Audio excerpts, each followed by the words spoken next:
And I want to thank deputies for their contributions to this debate, and in particular those deputies who have indicated that they're going to support my motion.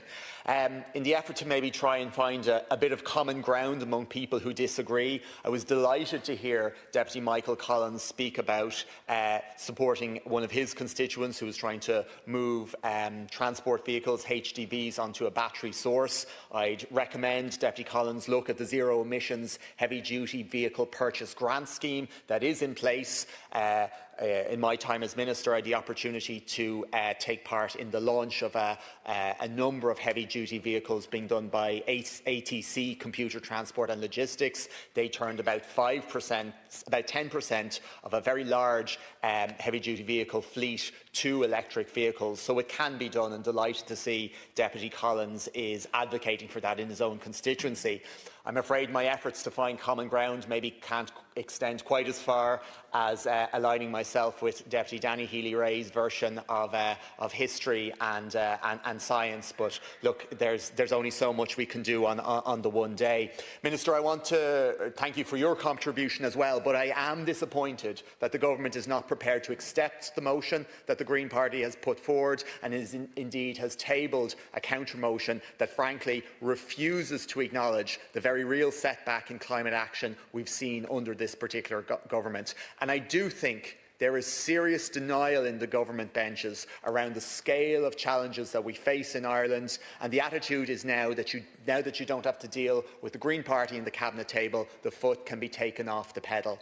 And at the very centre of this government approach is the unambiguous statement by the Minister for Climate and Energy that Ireland will miss its 2030 emissions targets by half, and the fact that he has provided no emergency plan to seek to address that or reverse that trajectory. Because the climate consequences of that failure, not reaching these targets, will have very real consequences for our economy as well. The Irish Fiscal Advisory Council, the Climate Change Advisory Council, they published a joint paper indicating that the costs for Ireland of a potential range of 26 billion to 8 billion euro in compliance costs for missing climate targets. Now, even if we took the very lowest end of that range, 8 billion euro, if we took 8 billion euro out of our budget in a year, that's a surplus wiped out.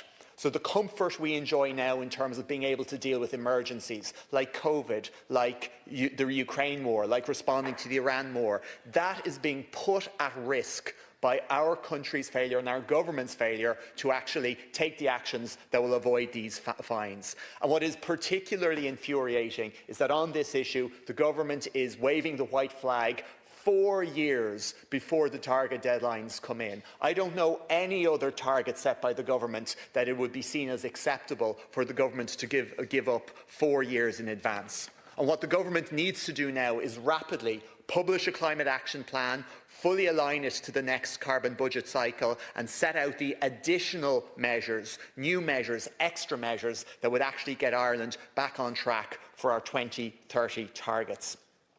In his speech earlier on, Minister O'Sullivan had a bit of a go with me because I didn't reference nature and biodiversity in my initial 10-minute speech. And funnily enough, I was actually going to, give him a little compliment in terms of a bit of good news yesterday in the context of his department. Yesterday, as my colleague Malcolm Noonan recognised, was World Curlew Day, and that was celebrated by the fact that we're actually finally seeing some breeding pairs come back into various parts of Ireland, led by the NPWS. And I was going to acknowledge Minister O'Sullivan's role in that, but if he's not given any space, I'm not going to give it either. But that good news is reflected at a time when we also know there is a major crisis in terms of migratory birds. The numbers of migratory birds coming to Ireland has decreased rapidly in the last 30 years, and particularly a number of species have been particularly impacted. And what I would suggest to Minister O'Sullivan is that rather than taking cheap digs, he look at what he's not doing within his own department. He looks at the fact that funding for farmers, funding for nature-based solutions, funding that had been put aside in the Climate and Nature Fund, €3.15 billion that was there to deal with these kind of issues, to particularly provide funding for farmers, recognise that if we're going to ask them to take nature-based solutions on their land, we have to pay them for that. We have to ensure new income streams are being provided. That money is gone because the Climate and Nature Fund was raided, and €700 million of that, which was available to fund nature-based solutions, which would have had a huge impact on biodiversity in our country, that money isn't available anymore, and I really think that should be the focus of Minister O'Sullivan's work. Ceann Comhairle, this House declared a climate and biodiversity emergency in 2019. And I want to emphasise the word emergency because I think it was more than justified when we consider the scale of the risk to every person that climate change and biodiversity loss poses. And in declaring an emergency, this House also took on the responsibility to respond to that emergency with action. And I believe the previous government I was part of, took that responsibility seriously. We implemented ambitious targets, we passed the landmark Climate Act, and we funded infrastructure we need to make that transition to a net zero economy. You are not treating this emergency with the seriousness that it deserves. And worse, you are undermining the very mechanisms that have been put in place that will allow us as a society to respond. And no amount of hand-waving away in the context of the amendments to the motion that's going to be proposed later on, that cannot change the fact that your government is undermining the Climate Action Act, is defunding public transport and is giving up on climate and biodiversity targets. In tackling an emergency, sometimes the scale of the problem seems so large that it's difficult to make it tangible, difficult to make it real in the context of daily lives. But this is not one of these times, because the madness that we're seeing in the Middle East has made the climate emergency all too real for every one of us here in Ireland, because the energy crisis we face is a fossil fuels crisis. Many of us grew up hearing about the oil price crises of 1973 and 1979. Now, our generation is experiencing the second energy price crisis in 4 years. The second caused by a war in another part of the world, the second caused by the whims of an unstable political leader. We can free ourselves from the position of vulnerability that we're in.